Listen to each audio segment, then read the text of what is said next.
Жалал Абад облустук клиникалык ооруканасынын бет жаак бөлүмү 1997 жылы түзүлгөн. Буга чейин бөлүмдүн имараты жок болгондуктан оорукананын ар башка имараттарында иш жүргүзүшкөн. Бул жагдайлар эске алынып, аталган бөлүм жаңы имаратка көчүрүлдү. Бөлүмгө жылына 700дөн ашуун бейтап кайрылып, 500дөн ашуун түрдүү операциялар жасалат. Ошон үчүн мындай өзүбүздүн деле операционубуз жок эле, тиги очередке жазылып, очередтерге туруп, анан кезекке туруп операция жасайт элек да.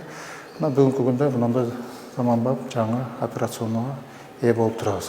Толук кандуу иштеге шарт түзүлдү да, бүгүнкү күндө бизде шартыбыз бар. Жаңы имаратта материалдык жана техникалык шарттардын жакшырып жатканы бейтаптар тарабынан оң бааланды. Гүлнара Шерманбетова ушул бөлүмгө 2007 жылдан бери жыл сайын келип дарыланат. Ал бөлүмдүн буга чейинки абалынан кеп салды. 1-2 күн болуп калды. Келгениме ушу ачылышы болуптур. Жакшы жаңы имаратка келдим. Мурда мен 2007 жылдан бери лечение алам. Биякта эски имараттар бар эле, шарттары жок эле. Биякта да бар эле. Бияктарга да жатып жүргөнмүн.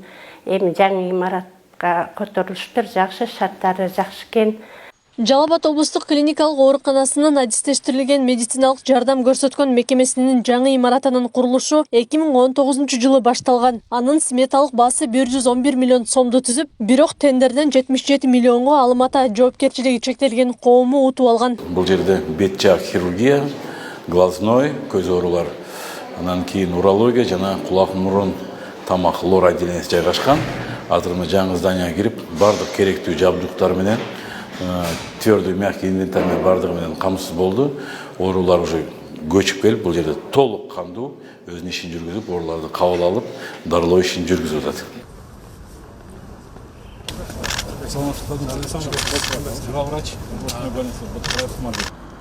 Кече ооруканага өлкө башчысы Садыр Жапаров келип имараттын ачылышына катышты. Мамлекет башчы бул жаатта кадрлардын жетишсиздигине, өзгөчө айылдарда үй бүлөлүк дарыгерлердин жетпей жатканына токтолгон. Президент белгилегендей, келерки жылы бюджеттик тармакта иштегендерди, анын ичинен дарыгерлердин айлык акысын жогорулатуу пландалууда. Биринчи Кудайдын кудурети анан сиздердин эмгегиңиздер.